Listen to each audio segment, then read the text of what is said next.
నమస్కారం. Welcome to VS news. కోల్కతాలో కలకలం రేపుతున్న జూనియర్ డాక్టర్ అత్యాచారం హత్య. నిందితుడిని కఠినంగా శిక్షించాలని నాగర్ కర్నూల్ మెడికల్ స్టూడెంట్స్ నిరసనలు.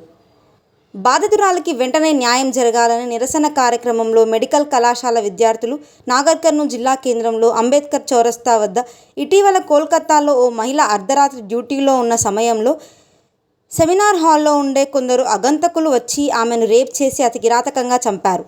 వెంటనే బాధితురాలికి న్యాయం జరగాలంటూ అంబేద్కర్ చౌరస్తా వద్ద మెడికల్ కళాశాల విద్యార్థులు నిరసనలు వ్యక్తం చేశారు. ఇలాంటి దాడులపై కేంద్ర ప్రభుత్వం, రాష్ట్ర ప్రభుత్వం వెంటనే చర్యలు తీసుకోవాలని డిమాండ్ చేశారు. ఆ బాధితురాలికి న్యాయం జరిగే వరకు పోరాడుతూనే ఉంటామని ధీమా వ్యక్తం చేశారు. మహిళ అంటే దైవం.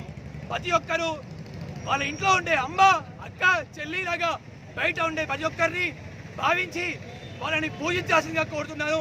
ఇలాంటివి మరెప్పుడు కానీ మన దేశంలో జరగకూడదు. దానికి కేంద్ర రాష్ట్ర ప్రభుత్వాలు కఠిన చర్యలు తీసుకొని మన వైద్యులను, ఆడవారిని గౌరవించి కాపాడుకోవాల్సిన బాధ్యత మన అందరి మీద ఉంది. వైద్యుల మీద దాడులను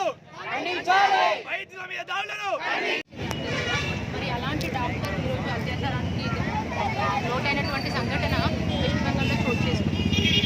ఎత్తిన ఆర్యస్ పూజంతే రమంతే తత్ర దేవత అంటారు కదా, అంటే ఎక్కడైతే స్త్రీలు గౌరవపడతారో అక్కడ దేవతలు వెలసిస్తారంటారు. ఇప్పుడు ఈరోజు ఈ ర్యాలీ ద్వారా నేను సమాజానికి వ్యక్తపరిచేది ఏంటంటే, స్త్రీలను పూజించాల్సిన అవసరం లేదండి.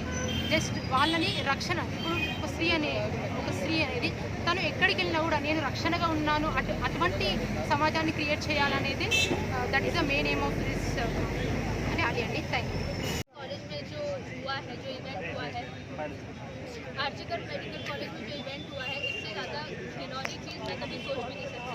हम लोग जो घर से इतना दूर आके पढ़ रहे हैं, मतलब अपने वर्क प्लेस में भी अगर इंसान सेफ नहीं है तो फिर क्या एक्सपेक्ट करेंगे. और अभी तक वो इंसान जिंदा घूम रहा है बाहर, इससे ज़्यादा शर्म की बात इस देश के लिए